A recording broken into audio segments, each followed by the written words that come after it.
हम आपसे बार बार कहते हैं ना, कई बार आपको कहा कि आपके यहां अगर धन की कमी पड़ रही है, पैसा नहीं आ रहा, व्यापार नहीं चल रहा, दुकान नहीं चल रही, धंधा नहीं चल रहा, नौकरी नहीं लग रही, सर्विस नहीं लग रही, तो हमने बार बार आपको कहा है कि सोमवार हॉस्पिटल में पड़ा हुआ व्यक्ति बहुत दिन तक अगर पड़ा रहता है हॉस्पिटल में, बहुत दिन तक पड़ा हुआ है, तो फिर वो डॉक्टर से कहता है साहब मेरी दुकान चलाने वाला कोई नहीं है, मेरा घर चलाने वाला कोई नहीं है, डॉक्टर साहब आप एक काम करिए कि ये सब दवाई वगैरह मुझे लिख दो, ये बॉटल भी मैं घर चढ़वा लूंगा, ये इंजेक्शन भी मैं घर लगवा लूंगा, मैं टेबलेट भी घर में ले लूंगा, जांच भी घर पर करवा लूंगा। आप तो अब मैं यहाँ हॉस्पिटल में नहीं रह सकता, अब मैं नहीं भोग सकता, अब मुझे आप थोड़ी सी दवाई लिख दो, आप पर्चा बना दो, मैं इसको लेकर चले जाता हूँ और अब मैं वहाँ पर घर पर सब ले लूंगा, घर भी देख लूंगा, दुकान भी चला लूंगा और घर को भी साथ।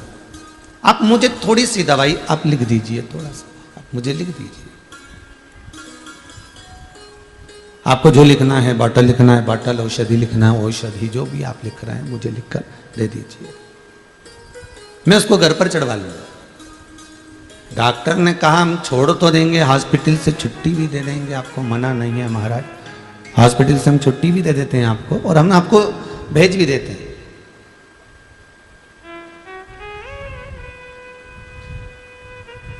मना नहीं है, पर इतनी बीमारी के बाद में आप एकदम जाकर दुकान मत बैठ जाना, नहीं बैठूंगा, आप तो दो। इतनी बीमारी के बाद एकदम बाजार मत घूमना हो, हाँ आप तो बस दवाई लिख दो, बोतल लिख दो, इंजेक्शन लिख दो, मैं ले लूंगा। और वो लेकर आ गया, दवाई भी ले रहा है, बोतल भी चढ़वा रहा है, इंजेक्शन भी ले रहा है। ये पूर्व में कथा में हम कह चुके हैं, आज स्मरण आया है इसलिए वापिस उसको लिया है। अब घर पर आकर अपने दवाई गोली ली, इंजेक्शन लगवाया, बोतल चढ़वाई, अब घर पर ट्रीटमेंट ले रहे हो तो ठीक हो रहा है। उसी तरह हम जो कर्म कर कर जाते हैं और ऊपर जाकर नरक के किसी बेड पर जाकर पड़ जाते हैं, नरकों का भोग हम भोग रहे होते हैं, इतना नरक भोग लिया होता है, इतना नरक भोग लिया होता है कि अब ये जीवात्मा तड़पती है। और जब जीव आत्मा गरुड़ पुराण में लिखा इतनी तड़पती है तो ये परमात्मा से कहती है कि अब मुझे क्षमा कर दो, मुझे अब वापिस जन्म दे दो, मुझे मृत्यु लोक में भेज दो, बाकी की गोली दवाई मैं नीचे खा लूंगा।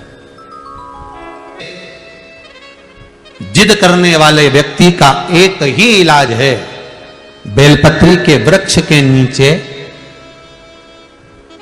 जौ के आटे का चौमुखी दिया, सरसों का तेल डालकर, उसमें काली तिल डालकर, उसमें एक सफेद फूल डालकर, बेलपत्री के वृक्ष के नीचे जैसे एक चौमुखी दिए को जौ के आटे के दिए को लगा दिया जाता है। जो व्यक्ति चिड़चिड़ करता है, जो व्यक्ति क्रोध करता है, जो व्यक्ति अपशब्द बोलता है, आड़ा टेढ़ा बोलता है, ताने देता है, ईर्ष्या रखता है, घर में चिड़चिड़ करे, पूरे घर को अस्त व्यस्त कर रखा, उस व्यक्ति का नाम और गोत्र बोलकर मात्र किसी भी महीने की शिवरात्रि पर, हर महीने शिवरात्रि आती, किसी भी महीने की शिवरात्रि पर एक दिया लगा दिया जाए, व्यक्ति अपशब्द कहना बंद कर देता है, उसका प्रेम प्रबल हो जाता है, उसकी ईर्ष्या समाप्त हो जाती है, उसकी नफरत समाप्त हो जाती है,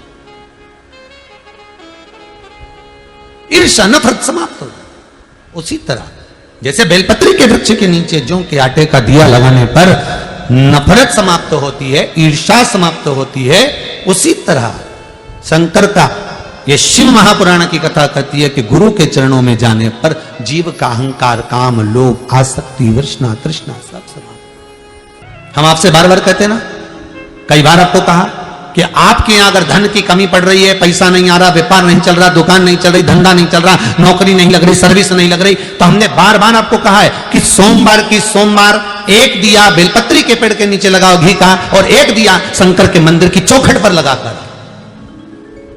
बार बार आपको कहा लगाओ, एक दो सोमवार लगाकर तो देखो व्यापार चलता कि नहीं चलता, उस पर विश्वास रखकर लगाओगे, सुख मिलेगा, आनंद की अनुभूति होगी। रुक्मणी तू रो रही है क्यों? मैं बता नहीं सकती, आप राजगुरु हो, आप राजगुरु हो, और राजगुरु के सामने अगर मैं बोलूंगी और कल पिता को या भाई को मालूम पड़ गया तो ओहो रुक्मणी क्या सोचती है, तो क्या विचार करती है, मालूम नहीं है रुक्मणी। गुरु कैसे, गुरुजन से छुपाया नहीं जाता, गुरु के आगे क्या छुपाना है, क्या छुपाना।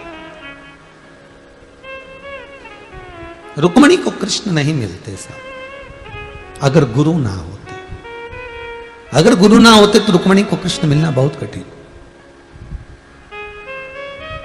कर्म को काटने वाला, परमात्मा से मिलाने वाला कोई सदगुरु ही होगा।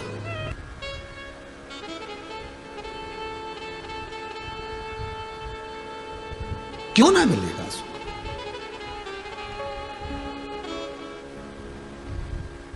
रुक्मणी तू रो रही है? हाँ गुरुदेव मैं बता नहीं सकती, पर गुरु जी करे बताना तो पड़ेगा, नहीं बताएगी तो हल कैसे निकले, बता क्या बात है। तब रुक्मणी जी रोते रोते गुरु चरणारविंद को पकड़ ले, गुरु चरण को पकड़ा रुक्मणी। बोल रुक्मणी। रुक्मणी जी कहती है, रुक्मणी जी बोलती है, रुक्मणी जी कह रही है, गुरुदेव बात इतनी सी है, मेरे हृदय में कृष्ण बैठे हैं, क्योंकि मैंने बाल्यावस्था से कृष्ण को अपना माना, कृष्ण को मैं अपना मानती, पर मेरे भाइयों ने मेरा विवाह शिशुपाल के साथ पक्का कर दिया। अब आप बताएं, मैं कृष्ण को चाहती हूं, विवाह उनसे करूंगी और कैसे शिशुपाल से विवाह करूं? भगवान बोले, गुरुजी बोले इतनी सी बात। अब गुरुजी हल निकाल दिए, देखो कितनी जोरदार, इतनी सी बात। अगर कृष्ण तुझे चाहते हैं तो रुक्मणी जी बोली, मैं ये नहीं कहती कि कृष्ण मुझे चाहते, मैं तो इतना कहती हूं कि मैं कृष्ण को चाहती हूं।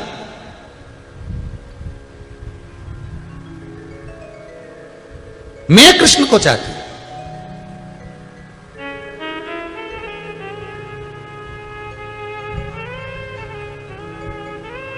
ओहो, भगवान बोले फिर तो विवाह, वही का तो टेंशन है, उनको तो मालूम ही नहीं कि मेरा विवाह हो रहा है, और मैं उनको इतना स्नेह करती हूं ये भी नहीं मालूम उनको।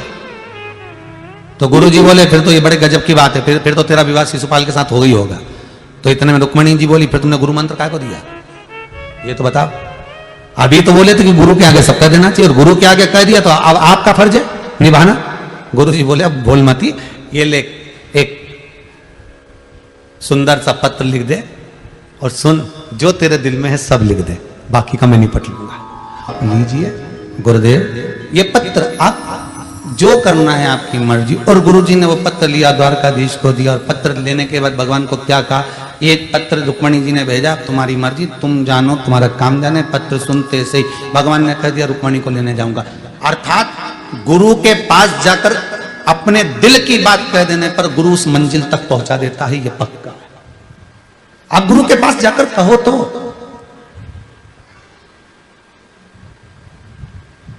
आप गुरु जी के पास में जाकर बोलोगे ही नहीं तो गुरु कौन सी मंजिल तक पहुंचाएगा तुम्हें?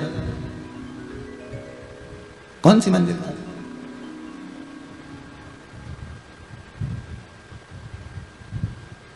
इस कुबेरेश्वर धाम में भले अभी प्राण प्रतिष्ठा नहीं हुई भगवान की, क्योंकि अभी तो मंदिरों का काम निर्माण चालू है, वृद्धाश्रम का काम चालू है, गौशाला का काम चालू है, सब काम चल रहा है।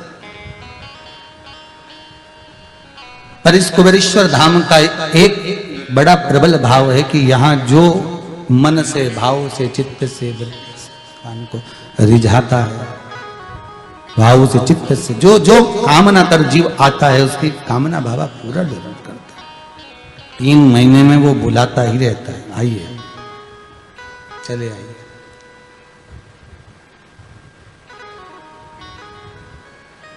केवल वही है, गुरु से कहो तो।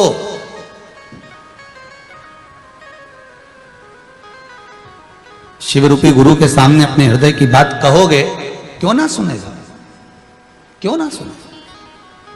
कहा, रुक्मणी जी ने मन की बात कही, शंकर मिल गए, भगवान कृष्ण मिल गए। देवराज वंचित रह गया गुरु से मिलने से।